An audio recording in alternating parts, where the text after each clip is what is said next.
কোথায় আছেন হুজুর ওড়াহারি এসো মোদের কাছে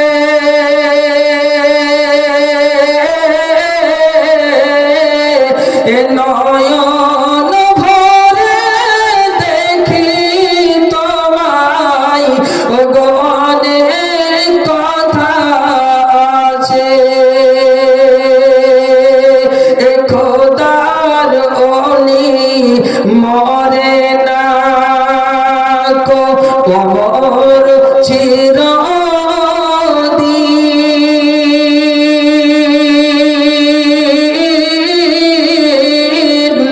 তাদের দেহ খাই না মাটি ওগো ছয় না রে জমিন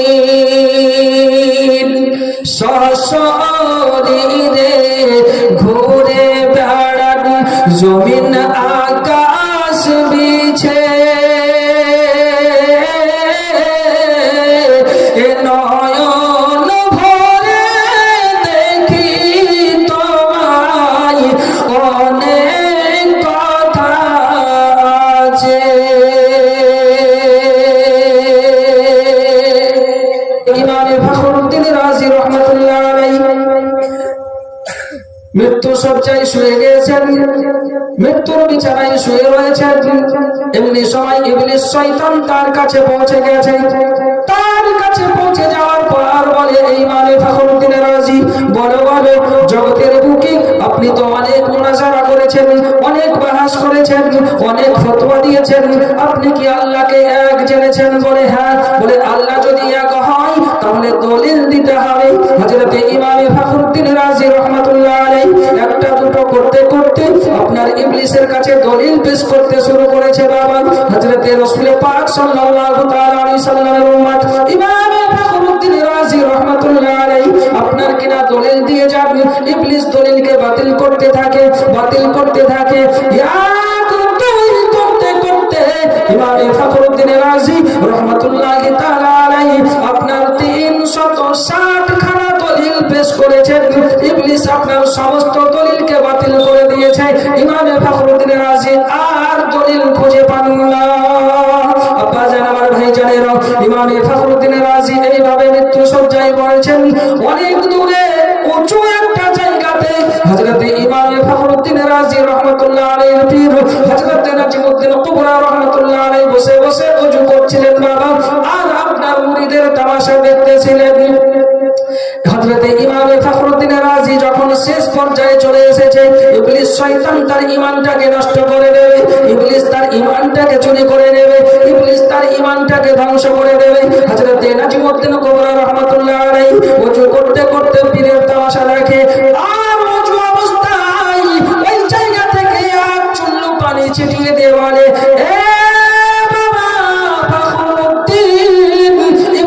সঙ্গে তুমি কি তামাশা জুড়েছো? আল্লাহকে বিশ্বাস করার জন্য, আল্লাহকে এক হওয়ার জন্য কোনো দলিলের প্রয়োজন নাই। তুমি বলে দাও বিনা দলিলে আমার আল্লাহ এক। যেই না বলেছে বিনা দলিলে আল্লাহ এক, ইবলিস ওই জায়গা থেকে লেজ গুটিয়ে পালিয়েছে। তাহলে সত্যবাদীর সঙ্গ লাভ করলে কি হলো?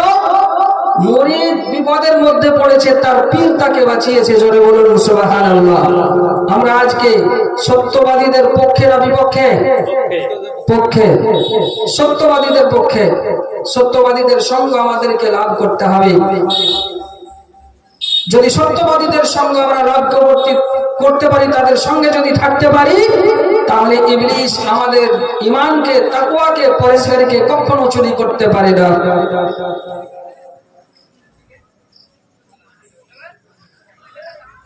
আশিকরি গো, আশিকরি গো দেখে মন ভরে না,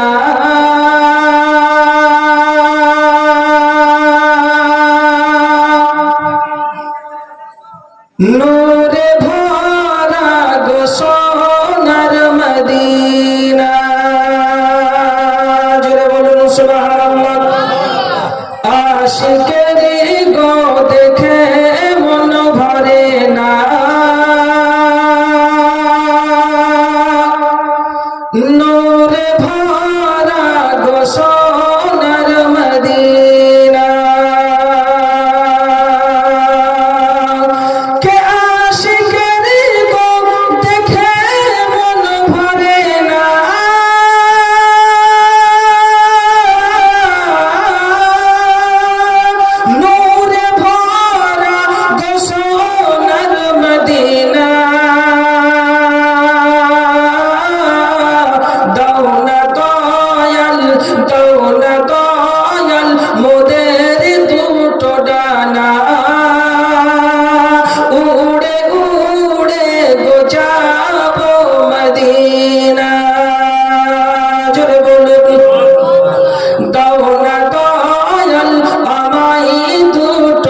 আশা করে রয়েছি গহে থাই,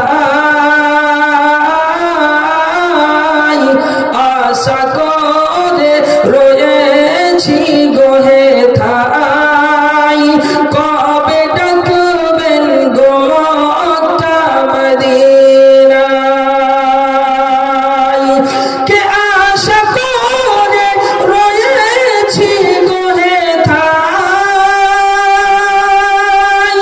কবে ডাকবেন গো মক্কা মদিনায়। দাও না দয়াল আমায় দুটো ডানা, উড়ে উড়ে গো যাবো মদিনা। আশিকরে গো দেখে মন ভরে না, নূরে ভরা গো সোনার মদিনা। আব্বাজান আমার ভাই জানেন, মহান আল্লাহ পাক আল্লাহ তাআলা বলেন, ওগো আমার বান্দা বান্দি, জগতের বুকে তোমরা আমাকে ভয় করো এবং সত্যবাদীদের সঙ্গ লাভ করো। আমরা সুন্নি মুসলমান, পীর মাননেওয়ালা মানুষ, ওলি মাননেওয়ালা মানুষ, গৌস মাননেওয়ালা মানুষ। আজকে বেলদার পাড়ার মানুষ ওলি দিবসের দিনে গৌস পাকের মাহফিলে আমরা হাজিরি দিয়েছি। মহান আল্লাহ পাক আল্লাহ তাআলা আমার গৌসে সামদানি কুতুবে রব্বানি শেখ ওয়াহিউদ্দিন আব্দুল কাদের জিলানী বাগদাদী রাহমাতুল্লাহ আলাইহি সারা পৃথিবীর অলিকুলের সর্দার করে দুনিয়ার বুকে পাঠিয়েছেন। হযরত গৌস পাক রাদিয়াল্লাহু তাআলা আনহু আপনার কিনা দুনিয়ার বুকে এমন শান ওয়ালা ওলি ছিলেন, এমন ঈমান ও মুর্তজাওয়ালা ওলি ছিলেন। গৌস পাকের শান আলাদা। হযরত গৌস পাক রাদিয়াল্লাহু তাআলা আনহু ওনার মুরিদকে সঙ্গে নিয়ে আপনার কিনা বাগদাদের জুমা মসজিদের ভিতরে বসে বসে বসে বসে আলোচনা করছেন। আল্লাহ আল্লাহর রাসূলের বাণী আপনার প্রচার করছেন। আল্লাহ আল্লাহর রাসূলের আলাপ আলোচনা হচ্ছে। এমনি সময় বাগদাদ থেকে 12 দিনের দূরত্ব পথ তাবসুজ বলে একটা শহর, তাবসুজ বলে একটা এলাকা। সেই এলাকাতে একজন পীর যার নাম হযরতে আব্দুর রহমান, সেও তার মুরিদকে সঙ্গে নিয়ে আলাপ আলোচনায় ব্যস্ত আছে, আপনার কিনা মজলিসের মধ্যে ব্যস্ত আছে। হঠাৎ করে আব্দুর রহমান বলে ফেলেছে, পৃথিবীতে যত পীর ওলি আমার আল্লাহ পাক আল্লাহ তাআলা পাঠিয়েছেন, সব চাইতে আমার মর্তবাকে আমার শানকে আল্লাহ বাড়িয়ে দিয়েছেন। যেমনি ভাবে জগতের বুকে আপনার উট পাখির গর্দন সব চাইতে উঁচু, তেমনি ভাবে সমস্ত ওলির চাইতে আমার মর্তবাকে আল্লাহ বাড়িয়ে দিয়েছে। আব্বাজান আমার ভাই জানেরা, ওই মজলিসের মধ্যে একজন বেগানা ব্যক্তি, একজন বেগানা মানুষ বসে বসে ওয়াজ শুনছিলেন, বক্তব্য শুনছিলেন। এতটুকু কথা যেই না বলেছে, আমার আল্লাহ সব চাইতে আমার শানকে বেশি করেছে। সঙ্গে সঙ্গে আপনার উঠে দাঁড়িয়েছে। উঠে দাঁড়ানোর পরে নিজের মাথার পাগড়িকে খুলে ফেলে দিয়েছে, নিজের পরনের জুব্বাকে আপনার ছিঁড়তে লেগেছে। আর বলে, আব্দুর রহমান, আমি আপনার সঙ্গে লড়াই করতে চাই, যুদ্ধ করতে চাই। আব্দুর রহমান অবাক হয়ে যায়, কি খবর? তার সঙ্গে কোনো দোষ করলাম না, অন্যায় করলাম না, তার সঙ্গে আমার কোনো ঝগড়া হয়নি, কথাবার্তা হয়নি, সে কেন আমার সঙ্গে লড়াই করবে, যুদ্ধ করবে? বলে, ওগো বাবা, তুমি কে? তুমি কোথা থেকে এসেছো? বলে, আমার নাম হচ্ছে শেখ আহমদ, আমি হচ্ছে গৌস পাকের মুরিদ। বলে, তুমিও গৌস পাকের মুরিদ, তো আমার সঙ্গে লড়াই করবে কেন? বলে, আপনি যে বলেছেন পৃথিবীর জমিনে সমস্ত ওলির চাইতে আমার মর্তবাকে শানকে বাড়িয়েছে, আপনি কি আমার আব্দুল কাদের জিলানী হুজুরের চাইতে শানে বেশি? হ্যাঁ গো, দেখবেন কোন মুরিদের সামনে যদি তার পীরের বদনাম করা হয়, আলোচনা করা হয়, এই মুরিদ কিন্তু স্থির থাকতে পারবে না। আমার গৌসে ওড়াহারি আলিমউদ্দিন নকশবন্দি রহমাতুল্লাহ আলাইহি, আমি ওনাকে মাননেওয়ালা মানুষ, আমার গ্রামের মহল্লার সমস্ত মুরিদ ওখানকার। তো গৌস পাকের আপনার গৌসে ওড়াহারির শানে যদি কেউ বেয়াদবি করে, তো আমি স্থির থাকবো? থাকবো না। কারণ তো সে তো আমার পীর, সে তো আমার মুর্শিদ। আর পীর ও মুর্শিদের আপনার সম্পর্ক এতটাই। হযরতে খাজা বাকিউল্লাহ রহমাতুল্লাহ আলাইহি উনি বলেছেন, যেরকম বাপ বেটার মধ্যে সম্পর্ক, তার চাইতে পীর ও মুরিদের মধ্যে বেশি সম্পর্ক। তো শেখ আহমদ বলে আমি আপনার সঙ্গে লড়াই করতে চাই, যুদ্ধ করতে চাই। বলে তুমি গৌস পাকের কে? বলে আমি গৌস পাকের মুরিদ। আব্দুর রহমান বলেছিল বাবা তোমাকে লড়াই করতে হবে না, যুদ্ধ করতে হবে না, নাও তুমি পিরাহান জুব্বা পরে নাও, আর আমি একটা চিঠি লিখে দিচ্ছি, এই চিঠিখানা গৌস পাকের দরবারে নিয়ে চলে যাও। হযরত শেখ আহমদ বলেছিল আব্দুর রহমান, যে পাগড়ি জুব্বা আমি পরন থেকে খুলে দিয়েছি, ওই পাগড়ি জুব্বা দ্বিতীয়বার আমি পড়তে পারি না। এই বলে ওই জায়গা থেকে 12 দিনের দূরত্ব পথ, আপনার কিনা তাফসুন বলে শহর, সেই তাফসুন শহরে আপনার ওই জায়গা থেকে হাত বাড়িয়ে বলেছিল বিবি দুসরা পিরহান পাগড়ি দে দো। আপনার যে না এই আওয়াজ দেওয়া বাড়ি থেকে তার বিবি দ্বিতীয় পিরহান এবং পাগড়ি সেই জায়গা থেকে হাত বাড়িয়ে দিয়েছিল। হযরত শেখ আহমদ হাত বাড়িয়ে নিয়ে নিয়েছিলেন। জোরে বলুন সুবহানাল্লাহ। মিল্লাতে ইসলামী আমার যদি মুরিদের অবস্থা এই হয় তো পীরের অবস্থা কি হবে ভাই? 12 দিনের পর ওই জায়গা থেকে শেখ আহমদ হাত বাড়িয়ে বলে বিবি দুসরা পিরহান পাগড়ি দে দো। বাড়ি থেকে তার স্ত্রী দ্বিতীয় পিরহান পাগড়ি দিয়েছিল, শেখ আহমদ হাত বাড়িয়ে নিয়ে নিয়েছিল। তারপরে পিরহান পাগড়ি যখন পরা হয়ে গেল, আব্দুর রহমান শেখ আহমদের হাতে একটা চিঠি দিয়ে দিল, তার 2 জন মুরিদকে সঙ্গে নিয়ে দিল। আপনার বড় পীর আব্দুল কাদের জিলানী হুজুরের দরবারে চলতে শুরু করেছে। যেতে যেতে যেতে যেতে কিছু পথ যখন যাওয়া হয়েছে, এমনি সময় হুজুর আব্দুল কাদের জিলানী রহমাতুল্লাহ আলাইহি উনি আপনার ওই চিঠির উত্তর লিখতে শুরু করেছেন। উত্তর যখন লেখা হয়ে যায়, 2 জন মুরিদকে বলে যাও, রাস্তার মধ্যে 3 জন ব্যক্তি আসছে, তার মধ্যে আমার একজন মুরিদ আর 2 জন আব্দুর রহমানের মুরিদ। চিঠির উত্তর প্রশ্ন তারা নিয়ে আসছে, এই চিঠিখানা দিয়ে তাদেরকে বলবে যেতে হবে না, চিঠির উত্তর আমার গৌস পাক লিখে দিয়ে পাঠিয়েছে। জোরে বলুন সুবহানাল্লাহ। আব্বাজান আমার ভাইজানেরা, এই আমার জোয়ান যুবকেরা মাথায় রাখুন বাবা, গভীর রাত্রি বেলায় আপনাদের কাছে বলে যাই, গৌস পাক রাদিয়াল্লাহু তাআলা আনহু এমনই একজন পীর, এমনই একজন মুর্শিদ, এমনই একজন গৌস। হযরত গৌস পাক রাদিয়াল্লাহু তাআলা আনহু বলেছেন, আল্লাহ পাক আল্লাহ তাআলার সমস্ত পৃথিবীটাকে হাতের তালুতে আমি ওইভাবে দেখি যেমনি ভাবে হাতের তালুতে একটা রায়ের দানা দেখা যায়। হযরত গৌস পাক রাদিয়াল্লাহু তাআলা আনহু ওনার মুরিদকে সঙ্গে দিয়ে আপনার রাস্তায় পাঠিয়ে দিলেন। রাস্তার মধ্যে 2 মুরিদের সঙ্গে দেখা হলো। দেখা হওয়ার পর জিজ্ঞাসা করছেন, ভাইজান আপনারা কোথায় যাবেন? বলে গৌস পাকের দরবারে যাব। কি কারণে গৌস পাকের দরবারে? বলে আব্দুর রহমান গৌস পাকের দরবারে চিঠি লিখে পাঠিয়েছে, এই চিঠির প্রশ্নের উত্তর নিতে যাই। বলে সেইখানে যাওয়ার কোনো প্রয়োজন নাই, আমার গৌস পাক চিঠির উত্তর লিখে দিয়ে পাঠিয়েছে, আপনার চিঠিখানা দিয়ে দেওয়া হলো। ওই জায়গা থেকে আব্দুর রহমানের দরবারে চলে যাওয়া হলো। আব্দুর রহমানের দরবারে যখন চিঠিখানা পেশ করা হলো, আপনার আব্দুর রহমান চিঠিখানা দেখছেন, চিঠিতে লেখা রয়েছে, আব্দুর রহমান তুমি যে মন্তব্য করেছো, পৃথিবীর জমিনে আমার চাইতে শানওয়ালা ব্যক্তি আর কেউ নাই। পৃথিবীর জমিনে আল্লাহ পাক তোমার শানকে সব চাইতে উঁচু করেছে। যেই দিন রূহের জগতে ছিলাম, আমার আল্লাহ পাক আল্লাহ তাআলা তোমাকে যেদিন বিলায়াত দান করেছিলেন, সেই দিন আমার আল্লাহ পাক তোমার মাথাতে সবুজ রঙের একটা পাগড়ি পরিয়ে দিতে বলেছিলেন। তোমার শরীরে আপনার সবুজ রঙের একটা জুব্বা যেটাতে সূরা ইখলাস লেখা ছিল, সেটা আল্লাহ পাক পরিয়ে দিতে বলেছিলেন। আমি আব্দুল কাদের তোমার মাথাতে তোমার শরীরে নিজ হস্তে করে পাগড়ি জুব্বা পরিয়ে দিয়েছিলাম।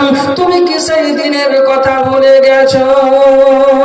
আব্বা জান আমার ভাই জানেরা, এতটুকু কথা শোনার সঙ্গে সঙ্গে আব্দুর রহমান গৌস পাকের দরবারে ভুল ক্ষমা চেয়েছিল। হুজুর আব্দুল কাদের জিলানী, আমি বড় ভুল করেছি, অন্যায় করেছি, আপনি আমাকে ক্ষমা করে দিন।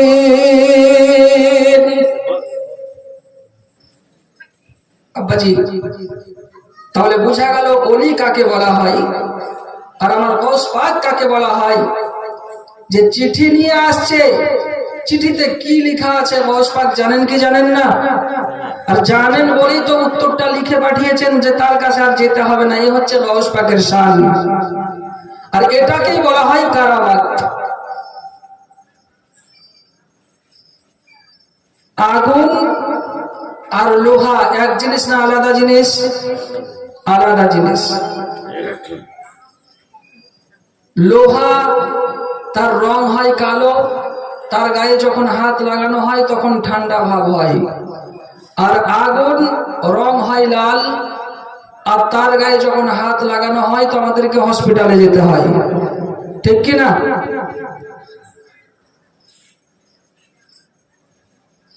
তো লোহা আলাদা আর আগুন আলাদা। ওই লোহাটাকে যদি আগুনে ভরা হয়, কিছুক্ষণ তাপ দেওয়ার পর আগুন থেকে বের করা হয়, ওই লোহার রংটা লাল থাকে না কালো থাকে? লাল থাকে। কারণটা কি? আগুনের সঙ্গে থেকে থেকে আগুনের কানেকশন নিয়ে, স্পর্শ নিয়ে সে লোহাটা আপনার আগুনের মতো লাল হয়েছে। এবার তাতে হাত লাগালে ঠান্ডা লাগবে না গরম লাগবে? গরম লাগবে, কারণ আগুনের স্পর্শে থেকে থেকে সেও আগুন হয়েছে। তদ্রূপ জগতের বুকে আমার আল্লাহ পাক আল্লাহ তাআলার সঙ্গে যারা কানেকশন লাগিয়েছেন, যারা সম্পর্ক রেখেছেন, তারা আল্লাহর কানেকশনে, আল্লাহর দেওয়া পাওয়ারে এক জায়গাতে বসে থেকে থেকে সারা পৃথিবীর খবর দিতে পারে। জোরে বলুন সুবহানাল্লাহ। এটাকেই বলা হয় কারামাত। কারণ যেমনি ভাবে আপনার লোহা আগুনের সাথে লেগে সেটাও আগুনে পরিণত হয়েছে, তেমনি ভাবে পৃথিবীর জমিনে আল্লাহর কিছু বান্দা আল্লাহর সঙ্গে কানেকশন রেখে আল্লাহর নৈকট্য লাভ করে আল্লাহর নফল ইবাদতের মধ্যে আপনার থেকে থেকে এতটা আল্লাহর কুরব হাসিল তারা করেছে যে আল্লাহ পাক আল্লাহ তাআলা হাদিসে কুদসির মধ্যে বলেছেন, আমার কিছু বান্দা নফল ইবাদত করে করে আমার এতটা নিকটে হয়ে গেছে, আমি তখন তাদের চোখ হয়ে গিয়েছি যে চোখ যারা সে দেখে, আমি তাদের তখন জবান হয়েছি যে জবান দিয়ে সে কথা বলে, আমি তখন তার হাত হয়েছি যে হাত দিয়ে সে কাজ করে, আমি তখন তার কান হয়েছি সে কান দিয়ে সে শোনে, আমি তখন তার পা হয়েছি সে পা দিয়ে সে হাঁটা চলা করে। কারণ হলো এটাই, আল্লাহ পাক বলেন যখন আমার কোনো বান্দা আমার নিকটতম হয়ে যায় তখন আমি আমার পাওয়ার তাদের হাতে কানে পায়ে মুখে দিয়ে দিই, তারা কথা বলে সেটা আমারই পাওয়ার। জোরে বলুন সুবহানাল্লাহ। আপাজি আমার ভাই, এ হচ্ছে গৌস পাকের পাওয়ার। অবশ্যই মুসলমান আমরা জানি আমার ভাই যাবে না, মাথায় রাখুন না বাসু এতটুকুই নাই। হযরতে গৌস পাক রাদিয়াল্লাহু তাআলা আনহুর দরবারে ওনার একজন মুরিদ যার নাম শেখ আফিফ, হযরতে শেখ আফিফ বসে বসে চিন্তা করছেন গৌস পাকের দরবারে এখন আমি বসে আছি, এই সময়তে যদি একটা কারামত দেখতে পেতাম তো বড় ভালো হতো। হযরতে গৌস পাক মুচকি হেসে দিয়ে বলে, এ বাবা আফিফ, তুমি কারামত দেখতে চাও? বলে হুজুর দেখতে চাই। যদি কারামত দেখতে চাও রাস্তায় বাইরে বেরিয়ে চলে যাও, দেখো 5 জন মেহমান আমার দরবারে আসছে, তাদেরকে এগিয়ে নিয়ে এসো। জোরে বলুন সুবহানাল্লাহ। হযরতে শেখ আফিফকে বলে, গৌস পাক, ওগো আফিফ, তুমি যখন রাস্তায় যাবে, যাওয়ার পরেতে দেখবে 5 জন মেহমান, তার মধ্যে প্রথম নম্বর মেহমান যে হবে সে হবে আজমি আজম থেকে আসছে। তার গায়ের রংটা লাল হবে, তার গালের উপরে সাদা রঙের একটা দাগ টানা থাকবে। সে আমার দরবারে আসছে, আমার দরবারে আসার পর 9 মাস পর সে ইন্তিকাল করবে, মারা যাবে, তাকে বাঘে খেয়ে ফেলবে। আমার দরবারে আসে ভুনা গোশত খাওয়ার জন্য। জোরে বলুন সুবহানাল্লাহ। আপা জান আমার ভাই জানেরা, হযরতে গৌস পাক রাদিয়াল্লাহু তাআলা আনহু বলে, এই শেখ আফিফ দ্বিতীয় নম্বর মেহমান যে হবে সে ইরাক থেকে আসছে। ওই মেহমানটার গায়ের রং হবে আপনার, ওই মেহমানটা ইরাক থেকে আসছে, ওই মেহমানের দুটো চোখে সে কম দেখবে, সে পায়ে গাংড়া, আপনার কিনা আমার দরবারে আসছে। আমার দরবারে আসার পর আপনার কিনা সে 7 দিন মাত্র থাকবে, তারপরে দুনিয়া থেকে বিদায় নিয়ে সে চলে যাবে। আমার দরবারে সে ভাত এবং মুরগির মাংস খাওয়ার জন্য আসছে। এ আফিফ, আর 3 নম্বর মেহমান আপনার কিনা শাম দেশ থেকে আসছে। যে মেহমানটা 3 নম্বর মেহমান আসবে, দেখবে সেই মেহমানটা তার বাম হাতে 5টা আঙ্গুল রয়েছে, তার বাম জানের উপরে একটা বর্ষা মারার দাগ রয়েছে। সে আমার দরবারে আসে ঘি এবং মধু খাওয়ার জন্য। এ আফিফ, 4 নম্বর মেহমান যে হবে সে আপনার ইয়ামান দেশ থেকে আসছে। আপনার কিনা ওই মেহমান যে আমার কাছে আসবে আর মাত্র আমার আমার কাছে যে মুই মেহমানটা আসবে 7 বছর পর সে মারা যাবে, 7 বছর পর সে দুনিয়া থেকে বিদায় নেবে, সে আমার দরবারে মিষ্টি খাওয়ার উদ্দেশ্যে আসছে। আর 5 নম্বর মেহমান যে হবে সে আপনার কোন মুসলমান হবে না, সে খ্রিস্টান হবে, ঈসাই হবে। দেখবে তার শরীরে একটা চাদর জড়ানো রয়েছে, চাদরের মধ্যে একটা ধারালো ছুরি লুকানো রয়েছে। আমি পরীক্ষা করার জন্য সে আসছে। যাও যাও তাদেরকে এগিয়ে নিয়ে এসো। আব্বা জান, আমার ভাই জানেরা, হযরত শেখ আফিফ আপনার গুটি গুটি পাই রাস্তায় বেরিয়ে চলে যান ভাই। যেতে যেতে যেতে যেতে গৌস পাক রাদিয়াল্লাহু তাআলা আনহুর কথা মতো 5 জন মেহমান আপনার চলে আসছে। তাদেরকে সঙ্গে নিয়ে গৌস পাকের দরবারে আপনার চলে এলেন। গৌস পাক রাদিয়াল্লাহু তাআলা আনহু তাদের আপনার যে যে খেতে চেয়েছিল তাদেরকে তাদের পছন্দ মতো খাবার দিয়ে দেওয়া হলো। 5 নম্বর মেহমানকে আমার গৌস পাক বলে, বাবা তুমি তো কোনো মুসলমান নও, তুমি হচ্ছ খ্রিস্টান, আর তুমি আমার দরবারে কিছু খাওয়ার উদ্দেশ্যে আসনি, তাই তোমাকে কোনো খাবার দেওয়া হয়নি। তুমি তো আমাকে পরীক্ষা করার জন্য এসেছো। তোমার চাদরের ভিতরে একটা ছুরি লুকানো রয়েছে। হযরত গৌস পাক রাদিয়াল্লাহু তাআলা আনহু যখন আপনার এই কথা বলেছেন, ওই ঈসাই ছুরিটাকে ফেলে গৌস পাক রাদিয়াল্লাহু তাআলা আনহুর দরবারে কলমা পড়ে মুসলমান হয়ে আমার গৌস পাকের মুরিদ হয়ে যায়। আল্লাহুম্মা সাল্লি আলা সাইয়্যিদিনা মুহাম্মদ ওয়া আলা আলি সাইয়্যিদিনা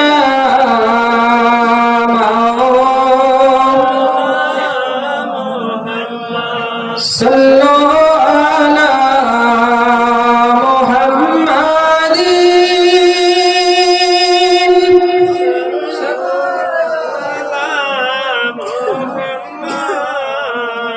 हर दम ज़ुबान से निकालो पाक नामे मोहम्मद।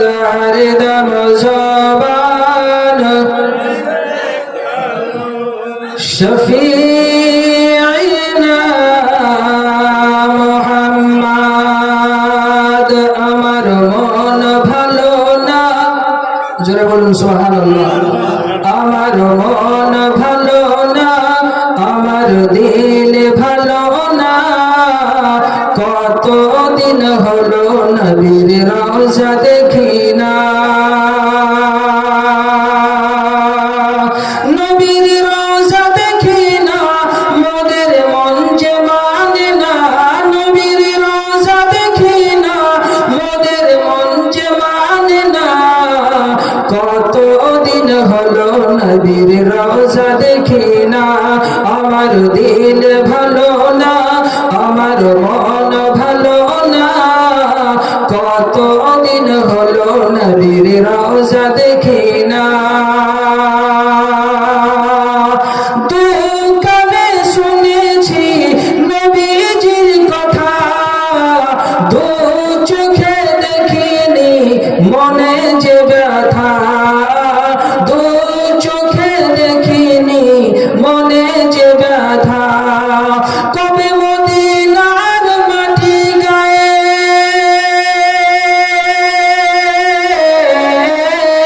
কবে মদিনার মাটি গায়ে মাখব জানি না। কতদিন হলো নবীর রওজা দেখি না। আমার দিল ভালো না, আমার মন ভালো না, কতদিন হলো নবীর রওজা দেখি না। মদিনার চারিদিকে নূরের হাওয়া, সে হাওয়ার পরশ পাবো মনের চাওয়া। জোরে বলুন সুবহানাল্লাহ। মদিনার চারিদিকে নূরের হাওয়া, সে হাওয়ার পরশ পাবো মনের চাওয়া। জালি মুবারক চুমু খেতে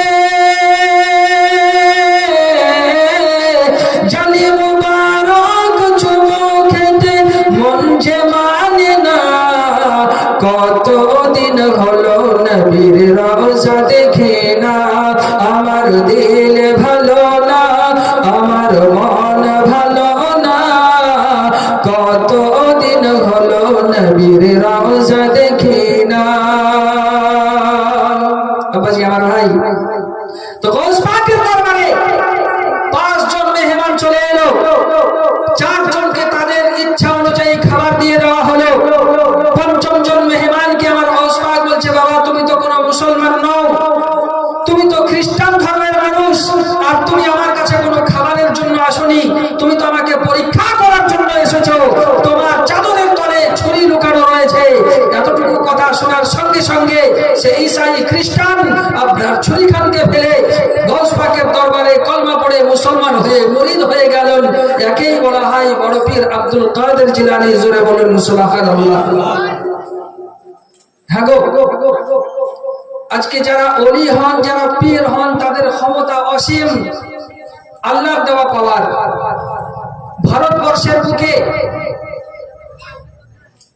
আহমেদাবাদ বলে একটা জায়গা আছে, নাম আপনারা শুনেছেন? সেই জায়গাতে একজন ওলির মাজার এখনো রয়েছে, যিনি শুয়ে আছেন, তার নাম হযরতে কুতবে আলম শাহ রহমাতুল্লাহ আলাইহি। এই কুতবে আলম শাহ রহমাতুল্লাহ আলাইহি রাত্রিবেলাতে তাহাজ্জুদের নামাজ পড়ার জন্য বাড়ি থেকে বেরিয়ে মসজিদের দিকে যাচ্ছেন। আর মসজিদের দিকে যখন যাচ্ছেন, যেতে যেতে একটা পাথরের সঙ্গে পা লেগে উজুট লেগেছে। যখন পাথরে পাটা লেগেছে, তো হযরতে নজমে কুতবে আলম শাহ উনি পাখানাকে পাথরের উপরে একটু উঁচু করে বলে, ক্যা হে পাথর। আবার একটু পা সরিয়ে বলছে, ক্যা হে লকড়ি। আবার একটু পা সরিয়ে বলছে, ক্যা হে তামা।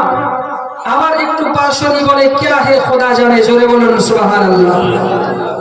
পরদিন সকালবেলায় আবার ওই রাস্তা দিয়ে যখন মানুষ যাচ্ছে, তো দেখছে একটা পাথর, কিছুটা লোহা। জোরে বলুন সুবহানাল্লাহ।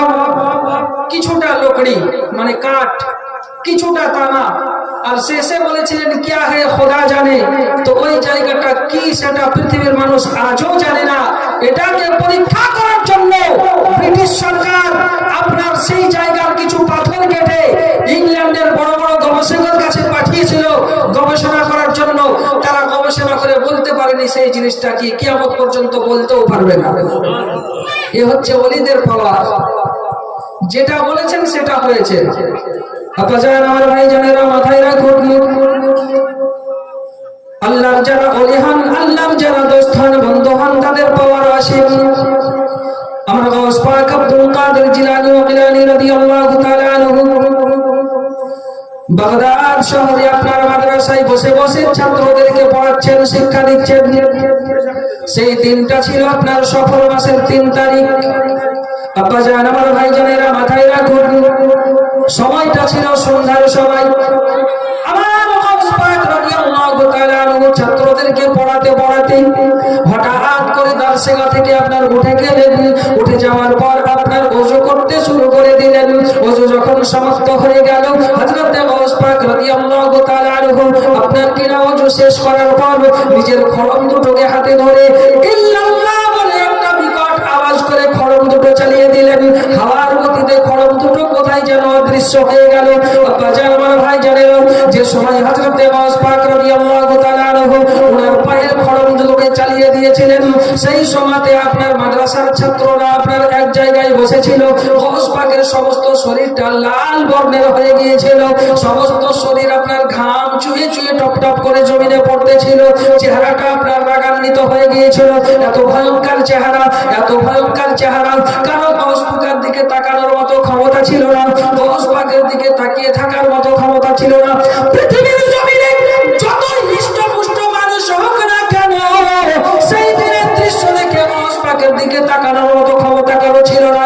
আব্বাজান আমার ভাই জানেরা, মাদ্রাসার ছাত্র যারা ছিল, সাধারণ মানুষ যারা ছিল, তারা মনে মনে প্রশ্ন করে, একবার গাউস পাককে জিজ্ঞাসা করা হোক কিসের জন্য তার দেহটা লাল বর্ণের হয়েছিল, কিসের জন্য সে এত রাগান্বিত হয়েছিল। কিন্তু ভয়ে কেউ গাউস পাককে আপনার জিজ্ঞাসা করতে পারে নাই। আব্বাজান আমার ভাই জানেরা, মাথায় রাখুন ভাই, হযরত গাউস পাক রাদিয়াল্লাহু তাআলা আনহু সেই জায়গাতে রয়েছেন।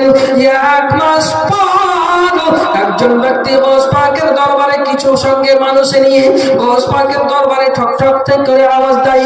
ভিতর থেকে আওয়াজ যায়, মান্দা আপনার ভাই ভিতর থেকে আওয়াজ দেয়, মান্দা কুলবাব, দরওয়াজা পার করুন। বাইরে থেকে আপনার আওয়াজ আসছে। আমি একজন সওদাগর দরজার কাছে দাঁড়িয়ে রয়েছি। দরজা খুলে দেওয়া হলো।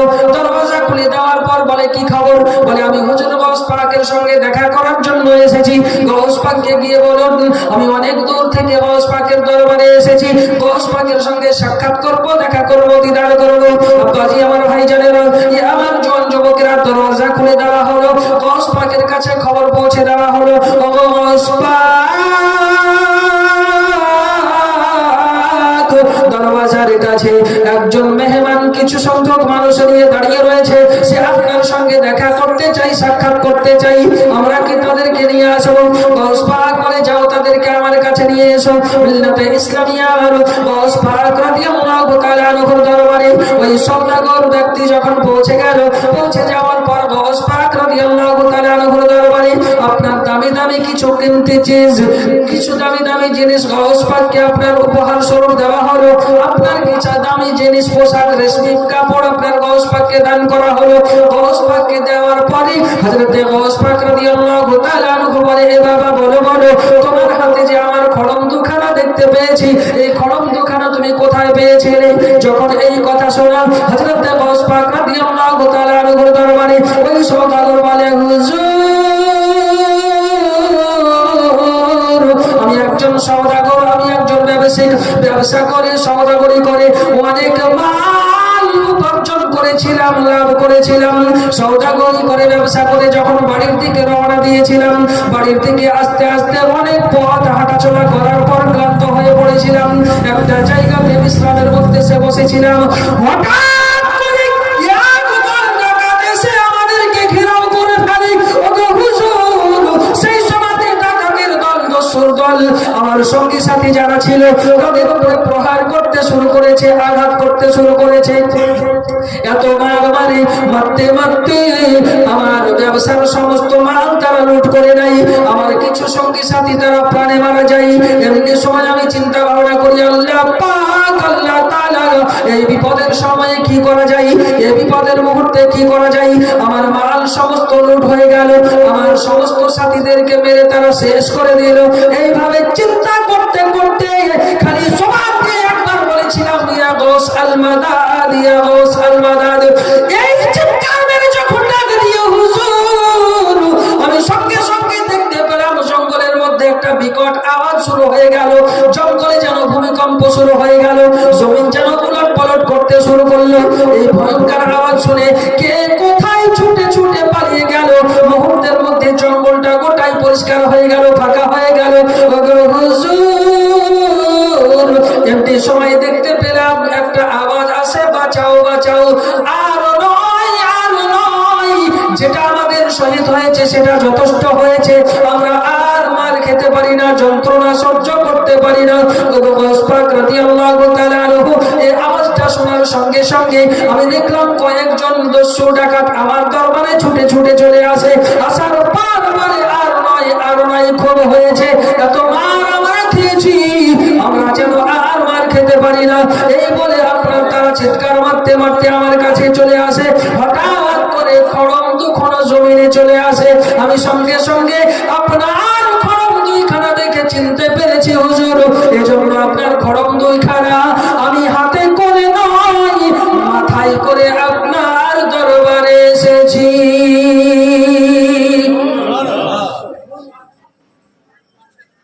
হযরতে গৌস পাক রাদিয়াল্লাহু তাআলা আনহুকে বলছেন হুজুর আমি আপনার খড়ম দুইখানা চিনতে পেরেছি। তো গৌস পাকের খড়ম, আমি শুধু একটা আওয়াজ দিয়েছি ইয়া গৌস আল মাদাদ। এই কথা বলার সঙ্গে সঙ্গে এই খড়ম দুটো গিয়ে যত দস্যু যত ডাকাত ছিল তাদেরকে মেরে পিটে জমিনের মধ্যে নিস্তনাবুদ করে দিয়েছে। যখন জঙ্গল সাফ হয়ে গেল আমি আমার সমস্ত মাল ফিরে পেলাম, কিন্তু আমার কিছু সাথী বন্ধু যারা ছিল তারা মারা গিয়েছে, তাদেরকে হত্যা করে দিয়েছে। হুজুর আমি আপনার দরবারে এসেছি, এই যে দেখুন যারা আমার সঙ্গী সাথীকে হত্যা করেছে তারাও আমার সঙ্গে আছে। হযরত গাউস পাক রাদিয়াল্লাহু তাআলা আনহুর দরবারে সেই দস্যুর দল, ডাকাতের দল গাউস পাকের দরবারে তওবা করলেন।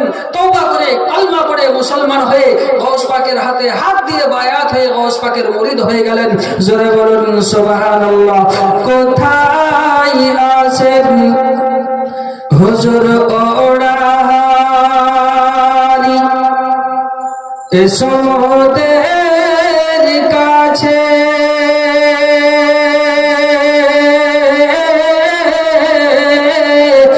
নয়ন ভরে দেখি তোমায়, ওগো অনেক কথা আছে। জোরে বলুন কোথায় আছেন হুজুর ওড়াহারি, এসো মোদের কাছে,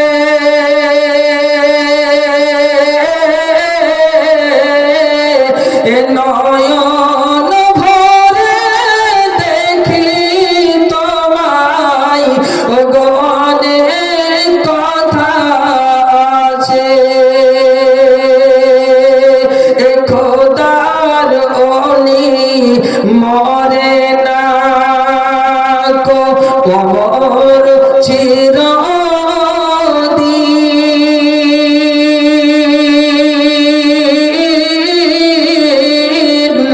তাদের দেহ খাই না মাটি, ওগো ছয় না রে জমিন,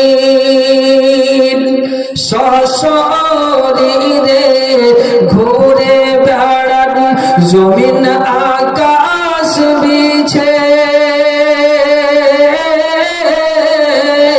এ নয়ন ভরে দেখি তোমায়, অনেক কথা আছে।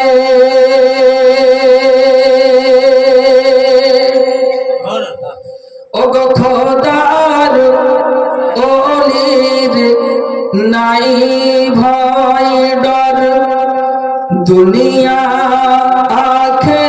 আখিরাতে,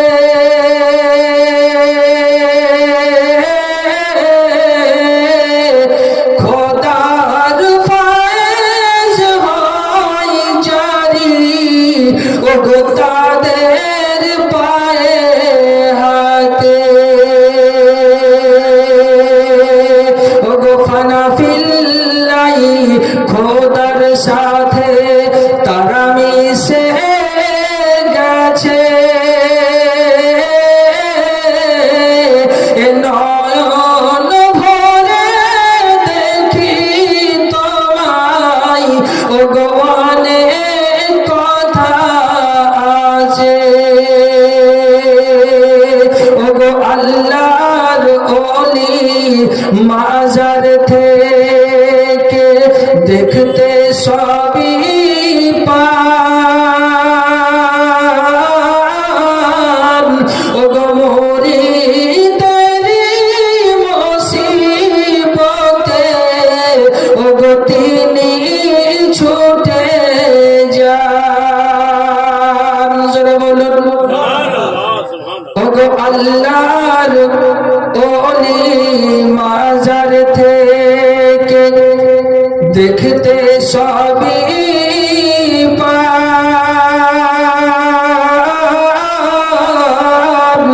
ভক্ত দেরি মুসিবতে, ওগো তিনি ছুটে যান। কুদরতেরি টেলিভিশন আছে তাদের কাছে,